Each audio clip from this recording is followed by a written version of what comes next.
대입 시청자 넥스틸 주주 여러분들 반갑습니다. 넥스틸 관련해서 여러분들이 투자하시면서 알고 계셔야 되는 이슈와 주가에 영향을 미칠 만한 요소들 전달해 드리는 멘토 유진욱입니다. 자, 최근에 이 넥스틸의 주가 부양을 하고 있는 이슈 중에 하나가 바로 이 미국과 중국의 이 관세 내용이 될 것 같습니다. 해당 결과 발표가 14일 날 공개가 됐습니다. 그래서 오늘은 이와 관련된 결과 발표 내용들 함께 좀 보도록 하겠고요. 주가 조정에 대한 이유와 그 다음에 우리 넥스 같은 경우에는 이 미국향 유정관 수출 국내 2위 기업 중에 하나입니다. 특히 이 현지 법인을 또 보유하고 있기 때문에 주가에는 또 어떤 상관관계가 있는지도 맨 마지막에 함께 알아보도록 하겠습니다.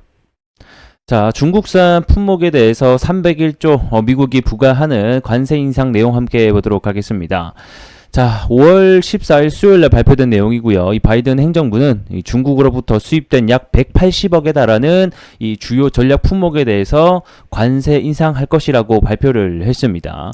그래서 내용을 보게 되면 철강 및 알루미늄 같은 경우에는 기존 7%에서 25%로 인상을 했고 적용 시점은 2024년 올해가 될 것 같습니다.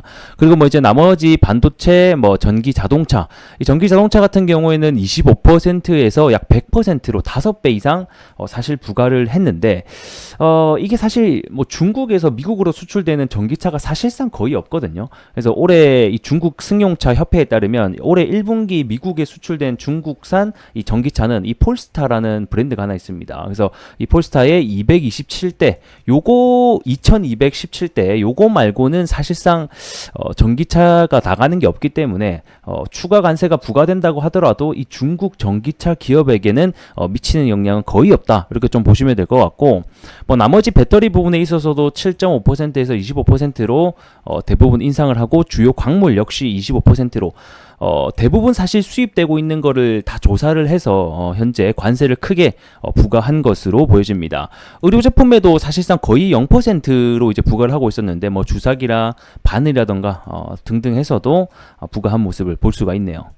그래서 오늘 이제 해당 내용이 발표되고 나서 일단 단기적인 재료 소멸로 시장은 판단을 해서 현재 주가들이 조금 하락이 나오고 있는 상태입니다.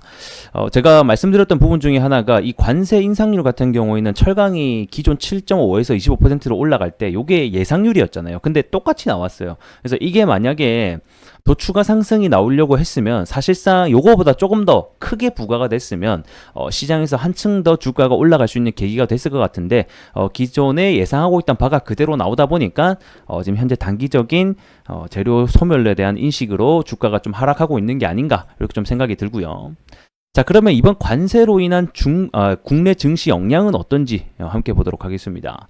자, 일단 초반 같은 경우는 처음에 4월 중순이었죠. 그때 이제 이 미국이 중국 제품에 대한 관세를 부과하겠다라는 소식이 처음 나왔을 때는 중국 제품에 관세를 부과하게 되면 우리나라가 반사이익이 되겠구나, 돌아갈 수 있겠구나라는 생각 때문에 사실상 주가는 크게 상승이 나오기도 했습니다. 근데 현실은 어떠냐? 일단은 미국 철강 수요 중에 이 중국산 비중이 굉장히 낮다라는 게 일단은 현실이고 무엇보다 우리나라 같은 경우에는 쿼터제로 운영을 하고 있기 때문에 이 중국 제품에 대해서 관세가 크게 부과된다고 하더라도 우리나라 수출량 자체는 늘지 않는다. 이렇게 보시면 될 것 같습니다. 하지만 우리가 또 생각을 해봐야 되는 게 이 몇몇 기업들 중에서는 이 미국에 직접 생산 법인을 두고 있는 회사가 있습니다. 그래서 이런 회사 같은 경우에는 직접적인 수혜가 될 수도 있다는 점 참고해 주셨으면 좋겠습니다. 그래서 쿼터제를 받지 않습니다. 생산 법인 같은 경우에는. 근데 판매 법인 같은 경우에는 조금 다릅니다. 판매 법인은 일단 수출을 가지고 와서 거기서 판매를 하는 회사이기 때문에 쿼터제를 받을 수도 있다. 그리고 이렇게 미국 시장이 막히고 사실 지금 현재 미국만 아니라 이 미국의 우호국들 그 다음에 이 동맹국들이 하나같이 이 중국산 제품에 대해서 현재 관세를 나설 것으로 전망이 되고 있습니다.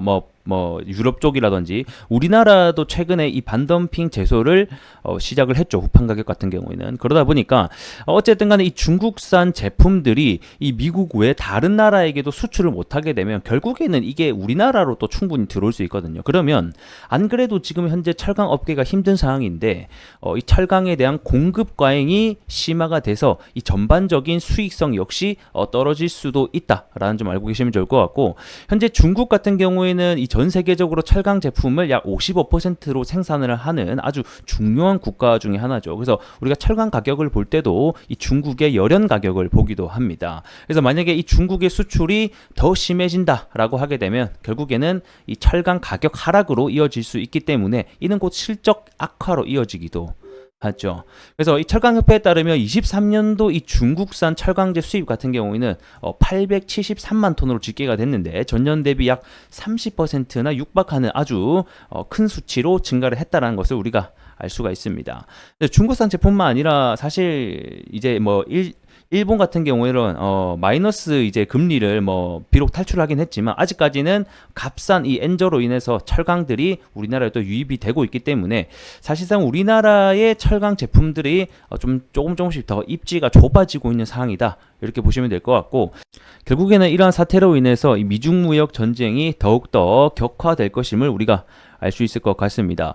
결코 단발성으로 끝날 이슈는 아니라고 저는 보고 있고요. 이번 미국 대선이 11월 달까지 남아 있는 만큼 이 사실 바이든이나 트럼프는 이 자국의 표심을 얻기 위해서 이 중국을 더욱더 압박을 해 나가고 있는 상태고 그거를 넘어서 이 동맹국들 프랑스라던가 유럽 등등등 해서 다른 부분에 있어서도 이 중국에 대해서 압박을 가할 것으로 현재 보고 있습니다. 자, 그러다 보니까 이 11월 달까지 미국 대선이 있는 만큼 그 안에서는 이 철강 관련주들이 충분히 해당 관련 이슈로 인해서 언제든지 들쑥날쑥 할 수 있다. 주가의 변동성이 확대될 수 있다는 점 참고해 주시면 좋겠습니다. 자, 그럼 마지막으로 중국의 입장 보도록 하겠습니다. 자, 현재 중국도 가만히 있지 않겠다. 무역 전쟁 전면전을 어느 정도 예고를 하고 있고 우리도 똑같이 보복 관세를 하겠다라고 얘기를 나서고 있습니다. 특히 미국의 일부 인사들은 이미 너희들 미쳤다. 단극 패권을 지키기 위해서 이성을 잃었다라고까지 얘기를 하고 있는데요. 자, 앞서 2018년도 때 미국의 트럼프 정부가 이 중국산 일부에 대해서 추가 관세를 매긴 이 과거 이력이 있습니다. 그때도 이 중국 역시 이 세계무역기구에 제소도 하고 이 보복 관세를 추가적으로 부과한 전례가 있는 만큼 아직까지는 이 미국 관세 인상 조치에 대해서 구체적으로 어떤 보복을 조치할 것이다라고 밝히고 있진 않지만 똑같이 무역 제소도 하고 보복 관세도 할 것으로 보여지고 있습니다. 그래서 이 현재 중국 같은 경우에는 이 고관세를 매긴 나라에 대해서 똑같이 보복관세를 하기 위해서 이런 중국판 301조를 지난달에 통과시키면서 이게 현재 12월부터 가동될 전망이기 때문에 이것뿐만 아니라 다양한 부분에 있어서도 이 미중 무역 전쟁이 이제 정말 심화가 되겠구나라는 것을 우리가 알 수 있을 것 같습니다. 자, 차트로 넘어와서 보도록 할게요. 보시기 전에 구독과 좋아요 한 번씩 부탁드리도록 하겠습니다.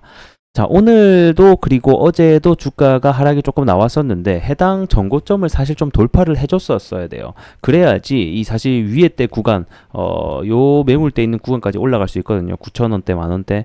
근데 이 구간을 다시 한 번 더 리테스트 뚫지 못하고 아래로 지지를 한 번 더 확인할 것으로 현재 보이십니다.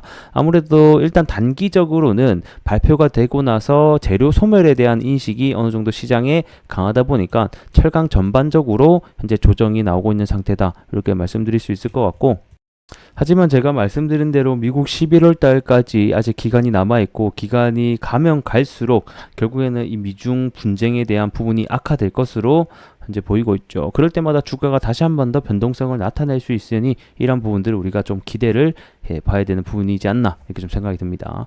일단 기술적으로 봤을 때는 이 종목은 사실 원래는 21선이 중요해요. 근데 과거에도 21선을 한번 깨주고 또 올리고 한번 깨고 올리고 이러한 전적으로 봤을 때는 21선보다는 이 현재 아래에 있는 61선을 기준으로 61선은 절대 깨주지 않고 지지를 해줬었거든요. 그래서 61선을 기준으로 이 추세가 깨지는지 안 깨는지 여부를 우리가 좀 중요하게 봐야 될 것 같고 사실 61선만 안 깨준다라고 하면 다시 한 번 더 이런 식으로 내려왔다가 또 밟고 다시 한 번 더 이 고점을 올라가기 위한 제시도가 충분히 나올 수 있다는 점 참고 말씀드리도록 하겠습니다. 자, 오늘 영상은 간략하게 여기서 좀 살펴보도록 하겠고 다음 시간에 또 다른 이슈와 주가 영향을 미칠 만한 요소들이 나온다라고 하면 여러분들께 누구보다 빠르게 전달 드릴 수 있도록 하겠습니다. 구독과 좋아요로 큰 힘 주시면 감사하겠고 다음 시간에 뵙도록 하겠습니다. 고맙습니다.